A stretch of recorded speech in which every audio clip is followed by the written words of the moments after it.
Hello fellow Star Wars fans, it is Starp here. Welcome back to the channel. It's time for another video where I dive into Star Wars Squadrons, the upcoming flight combat game that's in first person for the Xbox One, PS4, and PC. This one's out on October 2nd. We just got the gameplay reveal trailer, so I'm going to be breaking that down frame by frame. It talks about the single player and multiplayer aspects of the game, and hopefully we find some things in here that you guys maybe didn't catch the first time watching this trailer. So the first shot I want to point out here is the interior of an X-Wing. It's still in the hangar bay. So what I like about this image is it shows that when you start a mission, pretty much it looks like you're going to be starting in the hangar and flying outside of that. So that's even that extra little bit of immersion since this is all in first person. This next image here shows you along with your other squad mates. Remember, you can have 5 squad mates in this game. They're going through hyperspace. So again, I think this is another like prelude to a normal space mission, either in single player or multiplayer. It's probably going to show you in a cutscene going through hyperspace, which is quintessential Star Wars right there. In this image here, we see a hologram of Lyndon James. He was first introduced in book form in Star Wars Alphabet Squadron, written by Alexander Freed. He is the commander of your group of soldiers in the New Republic, the group of pilots named Vanguard Squadron. I like how on the helmet you see the New Republic symbol, very nice.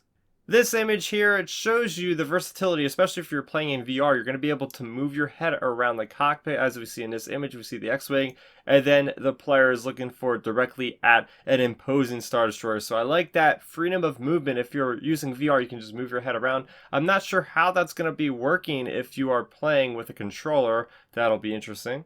This image here shows a possible ship in the game. This is GR-95, I believe. This is a transport ship that is commonly seen exiting Hoth in the Battle of Hoth on Empire Strikes Back. Here's another image of Teresa Carroll. This is going to be a main character in the single player story. What's really neat about the single player story is it's actually going to be jumping between the New Republic perspective and the Empire perspective. To see the Empire in a place where it's actually losing is going to be very interesting, because we always see the Empire as the dominant force in the galaxy, where things are going to be switched, where the New Republic is going to have the upper hand in these battles. I picked this image to show off because it just looks really cool. Seeing that Star Destroyer fire those missiles, I'm not really sure what those missiles are, but to see the Star Destroyer in the setting that it is in is a very striking image.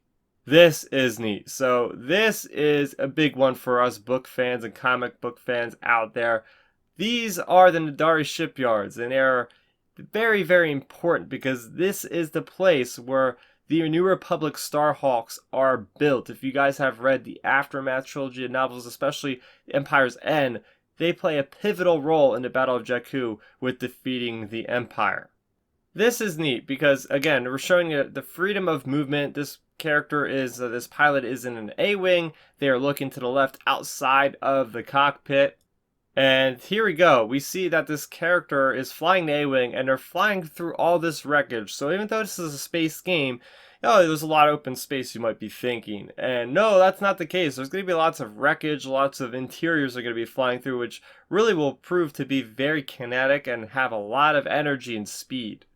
So in this image here from the trailer, if you look at the right, there's a ship that is cut off a bit. What I can make is that is a Raider class Corvette, which is the same type of ship that Battlefront 2's main protagonist Iden Versio and Inferno Squad were traveling around on their ship they named the Corvus. So it's very possible that we could actually run into the paths of Iden Versio. It takes place at the same time period, very close after the events after Return of the Jedi, actually just mere months after Return of the Jedi. So there's going to be possibly a lot of crossover, especially since one of the lead writers on Battlefront 2's campaign, Mitch Dyer, is actually one of the writers on this campaign. So you think he might want to use some of those characters even in just a small cameo role? That'd be very nice.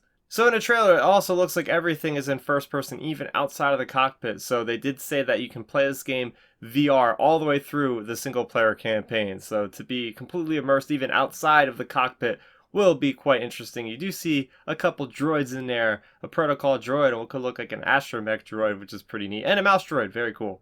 So this is something new for Star Wars canon games. It looks like you're going to be able to completely customize your characters. Now, I don't know if you're going to be able to customize their names, but I do believe, from what I've read, that you're actually going to be able to customize their appearance. I don't know if you can customize their species or not, but for a game to be canon to allow you to customize your characters, I know a lot of players have been screaming for that to happen, but it's very slippery slope because if it's in universe, how are they going to mention it in a book, you know, what your character looks like? Maybe they won't ever mention what your character looks like, but they'll just mention Vanguard Squad in general because they've already mentioned Vanguard Squad in Alphabet Squadron by Alexander Freed. So it's going to be interesting to see how they skate along a character that's custom made in the overall timeline for Star Wars.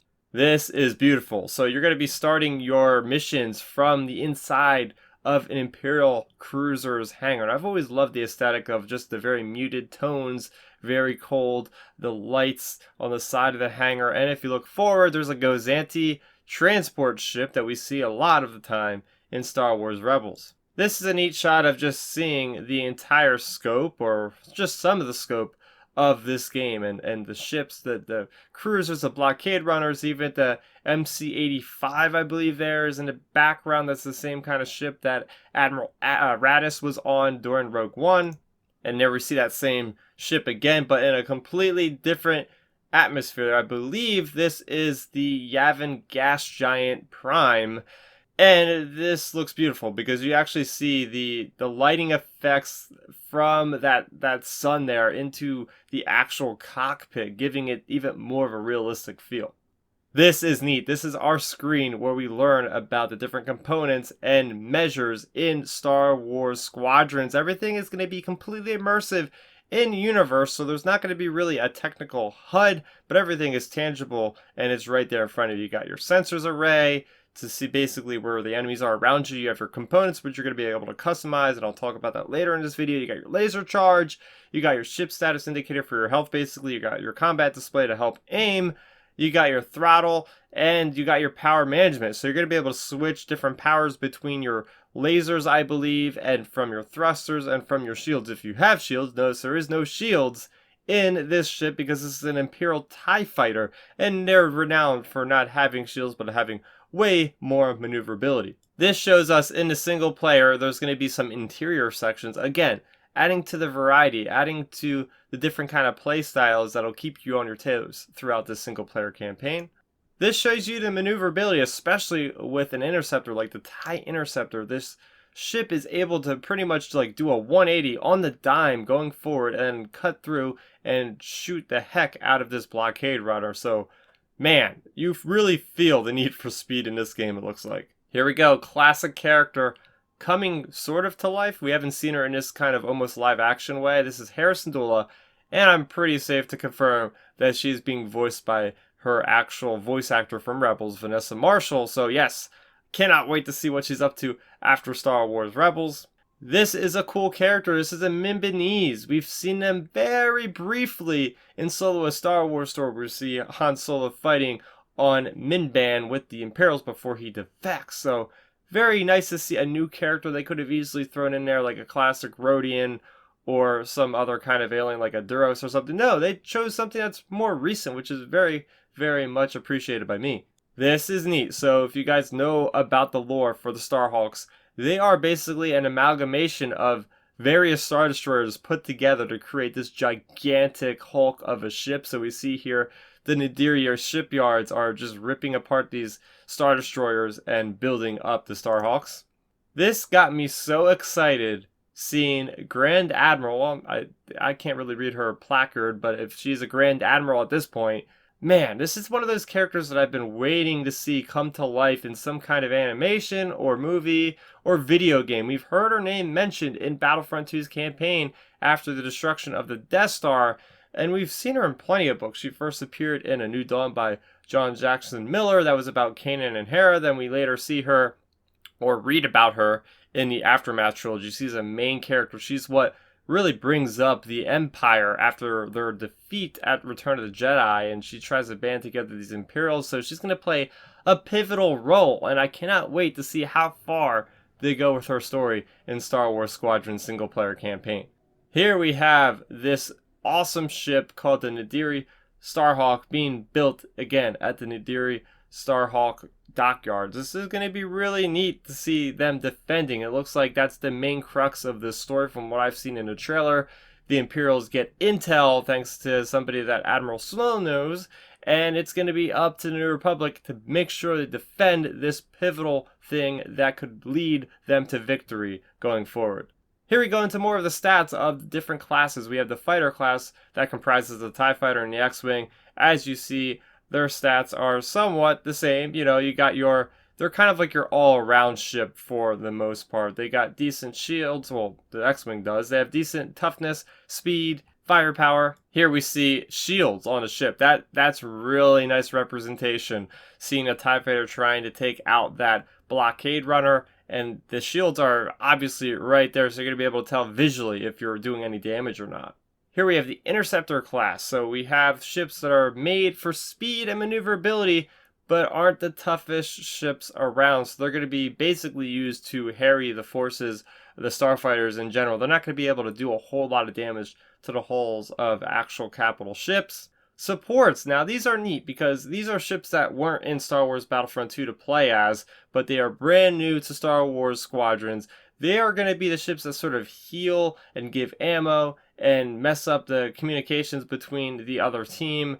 As you see, they're pretty run-of-the-mill. I mean, they're kind of similar to a fighter because they are very good with firepower, speed, and toughness as well, but they're going to definitely add an edge to whatever team has them in their current roster. Here we have a Lambda-class shuttle, one of my favorite designs in Star Wars, and this is from the cockpit of a TIE Reaper, which is one of those new ships that we just seen as a support class for the Empire. And our last ship type here is the Bomber. As you might expect, this is your type of ship if you want to deliver a payload to a capital ship, but they are definitely lacking on the speed and maneuverability, but they make for that with the shields and with the different kind of armor and whatnot. This is what you can expect from a bombing run, guys. This is absolutely nuts, just absolute chaos, and it's really neat to just see TIE bombers do their work on this starship. Here, this is one of the officers that you'll speak to customize your ship, and there's a lot of customization in this game. As you see this TIE bomber here, quite different design than what we're used to. And it doesn't go just to the ships, it goes to the player characters. You can go different species. You see a Solistan, a Twi'lek.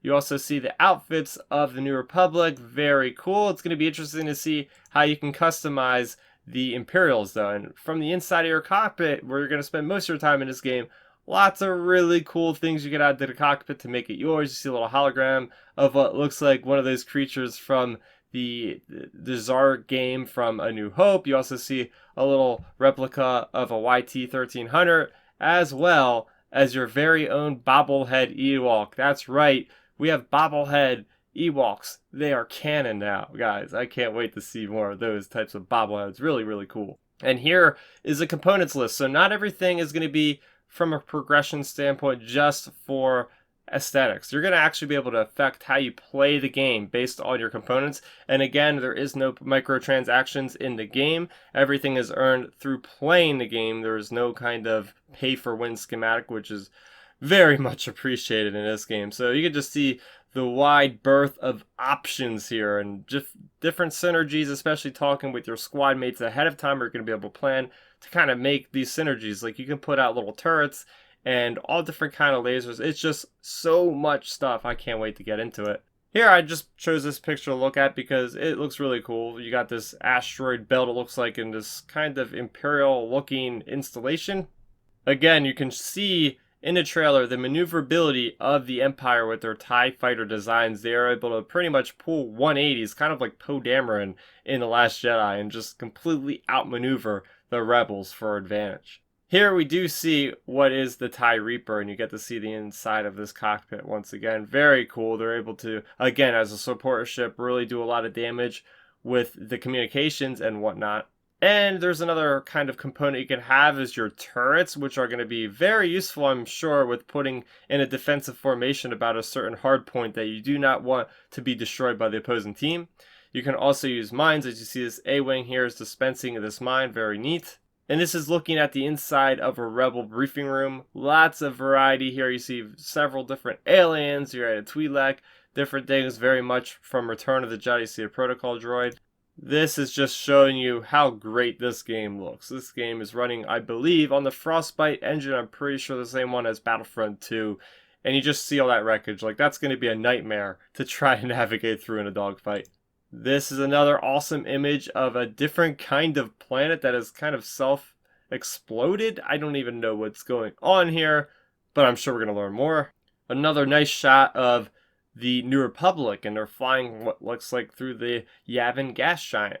And it looks like you're going to be able to communicate and plan things ahead, especially before the fleet battles. You got a nice little Duros right there. You got a New Republic pilot all around this holo table, and this is going to be kind of your hub, they call it. So I don't know if you're going to be able to physically walk around. That'd be pretty neat.